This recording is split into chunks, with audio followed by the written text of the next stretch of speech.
ഓരോ ദിവസം കഴിയുന്തോറും വളർന്നു വളർന്ന് വലുതായിക്കൊണ്ടിരിക്കുന്ന ഒരു പാറയുണ്ട് നമ്മുടെ കേരളത്തിൽ.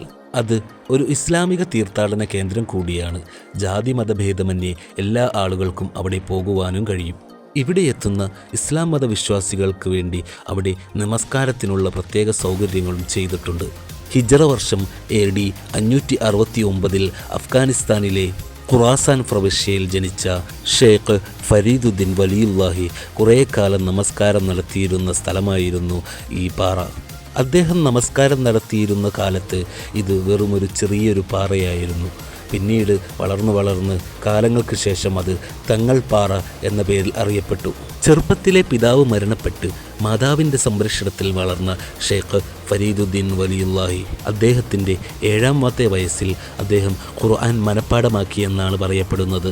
പല രാജ്യങ്ങളിൽ പര്യടനം നടത്തിയ അദ്ദേഹം അവസാനം നമ്മുടെ ഈ കേരളത്തിലുമെത്തി.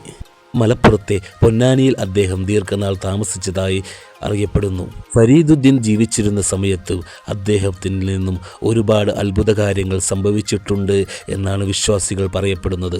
വാഗമണ്ണിലെ തങ്ങൾ പാറയിൽ കൊടും വേനലിൽ പോലും വറ്റാത്ത ഒരു ചെറിയ കുളമുണ്ട്. ഇതിലെ ജലം അത്രയ്ക്കും പരിപാവനമായിട്ടാണ് കണക്കാക്കപ്പെടുന്നത്.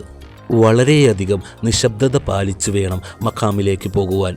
കാലൊന്ന് തെറ്റിയാൽ ചിലപ്പോൾ പോകുന്നവരുടെ ജീവൻ തന്നെ പോയേക്കാം. മുകളിലെത്തിക്കഴിഞ്ഞാൽ അവിടെ നിന്നും താഴേക്ക് നോക്കുമ്പോൾ അതിമനോഹരമായ കാഴ്ചകൾ കൊണ്ട് മനോഹരമായിരിക്കുന്ന ഒരു സ്ഥലമാണ് ഈ തങ്ങൾപ്പാറ. ട്രക്കിംഗ് താല്പര്യമുള്ള ആളുകൾക്ക് വളരെയധികം ഇഷ്ടപ്പെടുന്ന ഒരു സ്ഥലം കൂടിയാണ് ഈ ഏരിയ. തങ്ങൾപ്പാറയിലേക്ക് ഈരാറ്റുപേട്ടയിൽ നിന്നും വരുന്ന വഴി വാഗമണ്ണിലേക്കുള്ള റൂട്ടിലൂടെയാണ് വരേണ്ടത്. കുട്ടിക്കാനത്ത് നിന്നും കട്ടപ്പനയിലേക്ക് നിന്നും വരുന്നവർ ഏലപ്പാറ വഴിയാണ് വരേണ്ടത്.